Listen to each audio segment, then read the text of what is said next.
फिर अब यहाँ आ गए, अब जब समय मिलेगा तो बाकी की शेष करेंगे। वास्तव में गिरिराज जी की परिक्रमा का महत्व ही यही है। ब्रज संबंधी किसी भी तप भाव का एक ही उद्देश्य होता है। बद्रीनाथ में तप करने का फल कुछ और होगा, जगन्नाथ में तप करने का फल कुछ और होगा, द्वारिका में समुद्र में खड़े होकर के तप करने का फल कुछ और होगा, वृंदावन परकोटे में तप करने का फल केवल एक है, कृष्ण प्राप्ति, और कुछ नहीं। वहां परिक्रमा भी इसी भाव से होती है, वहां दंडवती भी इसी भाव से होती है, वहां व्रत भी इसी भाव से होते हैं, वहां नियम भी इसी भाव से होते हैं। क्षमा कीजिए, गांधी धाम में घर बन जाए, करोड़ों की प्रॉपर्टी हो जाए, इसके लिए अगर आप वृंदावन जा रहे हो, आप गलत पते पर जा रहे हो, वहां मत जाइए। उससे बढ़िया तो ये द्वारिका ही चले जाओ, ये दे देंगे आपको। कई लोग कहते हैं कि ठाकुर जी इतने सारे रूप धारण करके क्यों बैठे हैं? क्योंकि संसार में विकार युक्त व्यक्ति भी हैं जिनको विषय की कामना है, तो विषय कामना वाले वहां जाओ। वृंदावन तो केवल प्रिया प्रियतम की प्राप्ति के लिए है। अगर आप सोमवार के व्रत करते हैं श्रेष्ठ पति की कामना से, कई माताएं करती हैं कि श्रेष्ठ पति प्राप्त हो, और बीच में अगर कुछ सोमवार आपने वृंदावन में व्यतीत कर दिए तो श्रेष्ठ पति तो नहीं मिलेंगे, लेकिन श्री श्याम सुंदर जरूर मिल जाएंगे। क्योंकि वृंदावन में किया गया सूक्ष्म तप भी केवल प्रियालाल की प्राप्ति कराता है, वहां और कुछ नहीं है।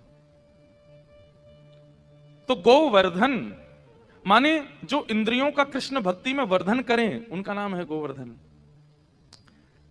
काशी के एक बहुत बड़े विद्वान हुए, उन्होंने अपने एक श्लोक में लिखा है, बोले हे मन, अपने मन से कहते हैं, बहुत ध्यान से सुनिए सब लोग, इधर देखो सब लोग सुनो। काशी के एक बहुत बड़े विद्वान मधुसूदन पाद सरस्वती, वो कहते हैं अपने मन से, हे मन, तू जहां जाना चाहे जाना, पर वृंदावन मत जाना, अपने मन से कहते हैं। और अगर कहीं तू वृंदावन चला गया तो वृंदावन पर यमुना तट पर मत जाना, बाहर से ही घुमाना। और कहीं अगर तू यमुना तट पर चला गया तो यमुना तट से कुंज गलियों में मत चले जाना, हे मन तू मेरी बात मान जा, कुंज गली में मत जाना। और तू अगर नहीं माना, तू यमुना जी भी चला गया, कुंज गली में भी चला गया, तो कुंज गली में वहां विचरण कर रही गोपियों के मुखमंडल से निकलने वाले शब्द को मत सुनना, बस चुपचाप कुंज गली में घूम के आ जाना, कान बंद कर लेना।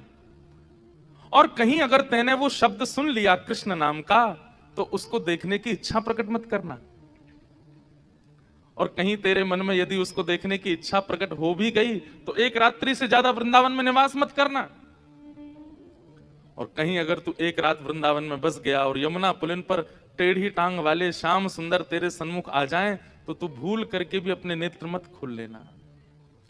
और अरे मन, यदि तूने नेत्र खोल करके उनको देख लिया और उनके नेत्रों से नेत्र मिला लिए, नेत्र खोल के देख भी ले, तो उनके चरणों को देखना, हाथों को देखना, ग्रीवा को देखना, मुखमंडल मत देख लेना। और कहीं तूने मुख पे उनके नेत्र देख लिए तो हे मन, तू फिर मेरा नहीं रहेगा, तू उन्हीं का हो जाएगा। वृंदावन सामान्य नहीं है। गोवर्धन यानी कि जो इंद्रियों का वर्धन कर रहे हैं प्रतिक्षण, उनका नाम गोवर्धन है।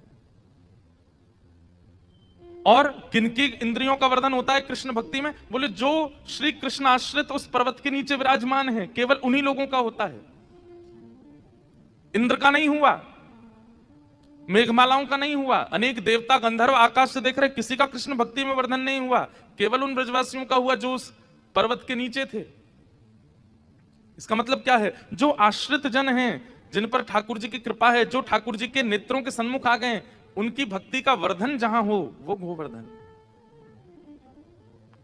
तो कहने का भाव क्या है कि भगवान की समस्त ब्रज लीलाएं, ब्रज विलास लीलाएं, वो सुनने में ऐसा लगता है कि ठाकुर जी नटखट लीला कर रहे हैं, ठाकुर जी चटकदार लीला कर रहे हैं, ठाकुर जी ऐसी मधुर लीला कर रहे हैं, सुन के कितना अच्छा लगा। पर उन सब पर ज्ञान परख भी है, उन सब का ज्ञान भाव भी है। यदि उस पर चले जाएं तो एक संपूर्ण ग्रंथ की रचना हो सकती है।